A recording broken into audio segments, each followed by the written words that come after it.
Night Express presents a true story. आज हम लोग सुनने वाले हैं अंधेरे में आवाज किसकी। क्या ये आवाज हमारी ही है या फिर किसी और की जो हमारे आसपास छुप कर चल रही है। कुछ समझ नहीं आ रहा, बस एक गहरी सी खामोशी है और उसमें एक अजीब सी आवाज घूम रही है। तू भूतों पर विश्वास करता है? राघव ने पूछा, अपनी आंखों को आग के शोलों से घुमाते हुए। हम अभी रात का खाना खा रहे थे और मुझे धीरे धीरे एक अजीब सी बेचैनी महसूस हो रही थी। ज्यादा नहीं, मैंने जवाब दिया, अपने आप को ज्यादा आत्मविश्वास दिखाने की कोशिश करते हुए। राघव अपनी कुर्सी पर पीछे झुक गया और आग की रोशनी उसके चेहरे पर खेल रही थी, जैसे उसकी मुस्कान भी कुछ पुरानी और भटकती हुई हो। आज रात के बाद तू विश्वास करेगा, उसने धीरे से कहा। मैंने अपनी आंखें घुमाई। क्या तू सच में मुझे एक और भूतिया कहानी सुनाने वाला है? राघव मुस्कुराया, पर उसकी मुस्कान ऐसी थी जैसे किसी ने कुछ ऐसा देख लिया हो जो कभी नहीं देखा हो। ये कहानी नहीं है, उसने हल्की आवाज में कहा, ये सच है।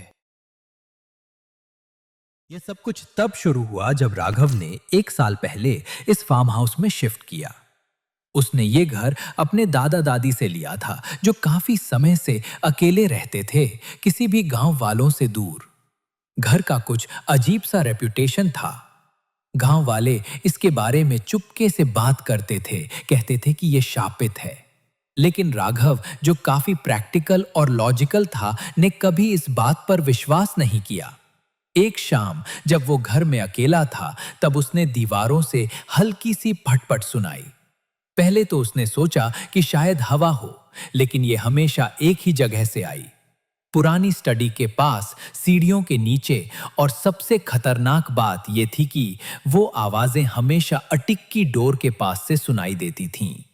ये कभी ज्यादा तेज नहीं होती थी, बस इतनी कि उसका दिल थोड़ा तेज धड़कने लग जाता।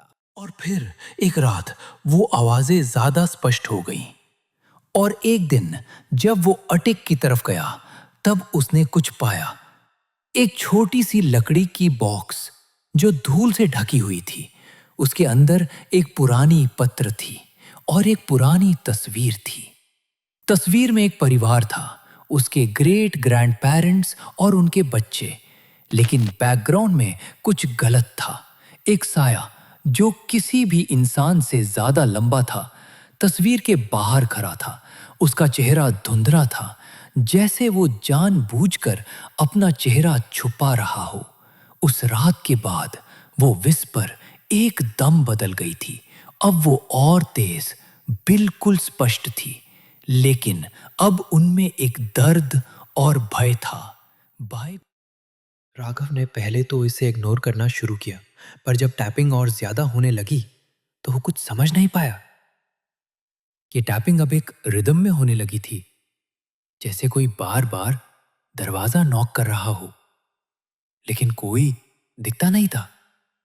घर में एक अजीब सी फीलिंग थी, जैसे वो खुद जीवित हो, सांस ले रहा हो, देख रहा हो। हर रात वो टैपिंग कहीं ना कहीं से सुनाई देने लगती थी, जब तक वो राघव के कमरे तक नहीं पहुंच गई। एक रात राघव ने सोचा, अब बस, जो भी हो वो सामने से इसका सामना करेगा। बस एक टॉर्च लेकर वो दरवाजे पर गया। कुछ नहीं, हॉलवे में कोई नहीं था। वो आराम से सांस लेने लगा, पर उसने दरवाजे को बंद किया ही था कि वो अचानक बंद हो गया और हवा बिल्कुल ठंडी हो गई थी। उसके सामने की दीवार पर एक हाथ जैसा लगने लगा और उसके बाद एक घटना हुई। बाहर निकल जाओ। राघव का दिमाग धीरे धीरे छट रहा था। उसने रात भर जागते रहना शुरू कर दिया। आंखें खुली हुई थीं और हाथ कांप रहे थे। एक रात जब वो अपने हॉल के पुराने शीशे में देखा, तो उसने कुछ देखा जो वो समझ नहीं पाया। अपनी छवि में एक साया था जो उसके बिल्कुल पीछे खड़ा था। मुस्कुराता हुआ। वो घूम गया, लेकिन कोई नहीं था। राघव भागकर जंगल में चला गया। कुछ दिन तक समय का पता नहीं चला और उसका मन पूरा हिल गया था। तब वो वापस आया, थका हुआ, और अपने जीवन की सच्चाई समझ गया। घर भूतों से नहीं, बल्कि सायों से भरा हुआ था, पुरानी और भयंकर रूप में, जो उसके डर से जीने के लिए जीवित थे। राघव की कहानी यहां खत्म हुई थी, लेकिन मेरी कहानी बस अब शुरू हो गई थी। जो कुछ मैंने सुना और महसूस किया था, वो कुछ और ही था। उस रात के बाद कुछ ऐसा हो गया था जो मैं समझ नहीं पाया। मेरे आसपास कुछ बदल गया था। एक गहरा सा अंधेरा था और वो साए अब मेरे साथ थे। मेरे दिल की धड़कन तेज हो गई थी और मैं जानता था कि कुछ और होने वाला है, बस मैं अभी तक तैयार नहीं था। मैं जो कुछ अब तक सोचता आया था, वो सब कुछ एक झूठ था। कुछ सच्चाई थी जो मुझे दिखाई गई थी, लेकिन अब वो सच्चाई मुझे बंधन की तरह महसूस हो रही थी।